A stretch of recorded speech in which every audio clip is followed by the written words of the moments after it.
What's good, everybody? Chris here again. Chris Goes Outdoors. We're coming at you outside today in this video from the beautiful Black Mountain Pond area. You'll see this video at some point, the actual hiking video, but I'm just kind of sitting here chilling, waiting to get up and start hiking for the day. This video is about a video that I was included in recently from a gentleman from the channel Roots and Peaks, and he made just a video list of his favorite hiking, backpacking, creators on YouTube.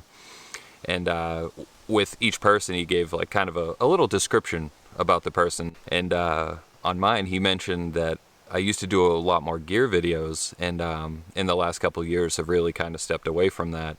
And that description is entirely accurate. I looked back, and I think in the last 3.5 years, I made one gear video, and it's about this pocket right here, just to show what you can fit in it and how it connects.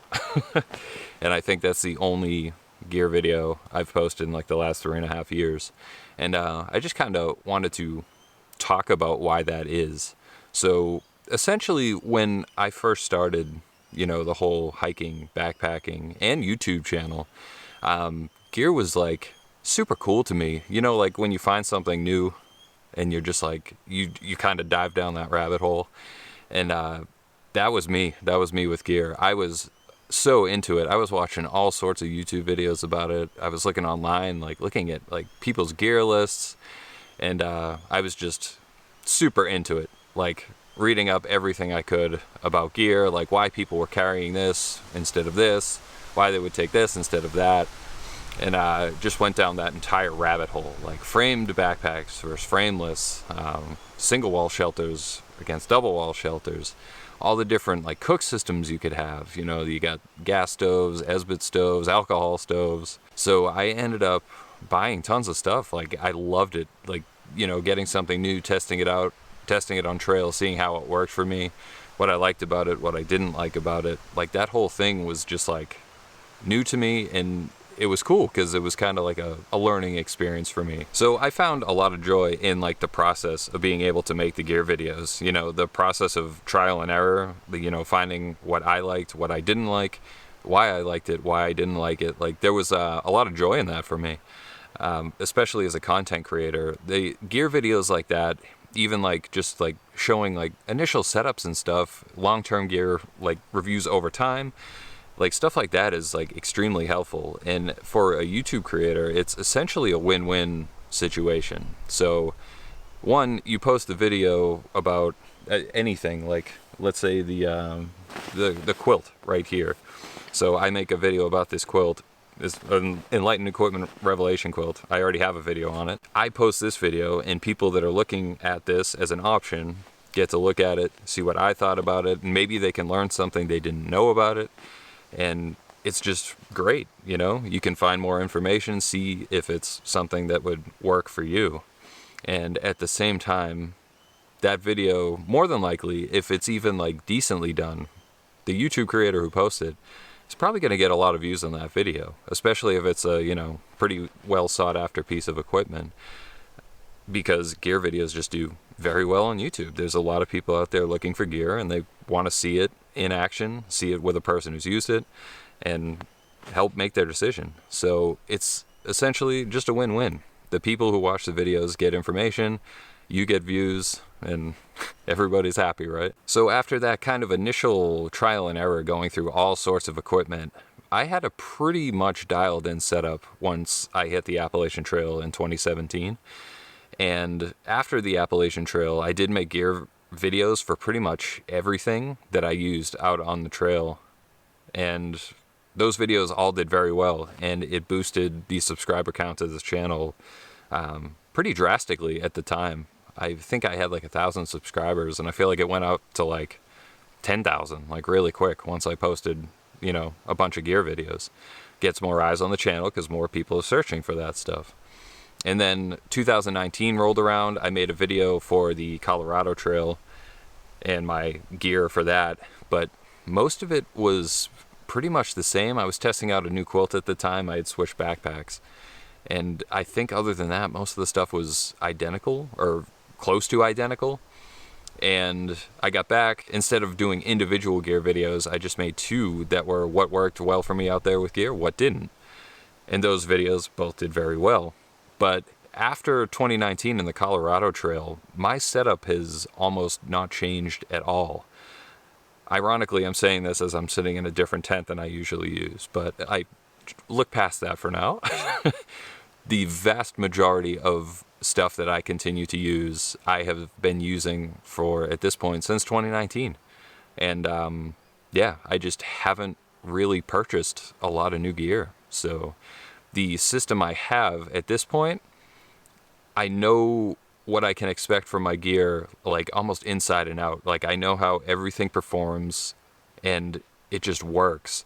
And for me personally, at this point in my hiking career, I guess you could say, the reliability and just knowing what I can expect out of gear has been like so much more important to me than like testing out new pieces and just hoping that it might be slightly better than what I used previously. There's something very nice to just know how your gear is going to operate, especially if you're out in like treacherous conditions and stuff. Obviously today is beautiful, it's not really that much of an issue, but I took my kit out the last couple weeks and I was in some serious rainstorms, serious wind, serious lightning. I was not worried about my equipment at all, and there's something very, very nice to be said about that. I understand that YouTube gear videos are a big thing, like people love them, you know, they go to them for knowledge, and for me, it's tough to make them at this point because like the joy for me isn't there. And like, if I don't care really about making something, like it's hard to just kind of push myself to be like, yes, talk about gear. Like people need to hear about gear. There's like no joy in it for me. You know, when I started the YouTube channel initially, hiking was the thing. I loved creating like the hiking videos.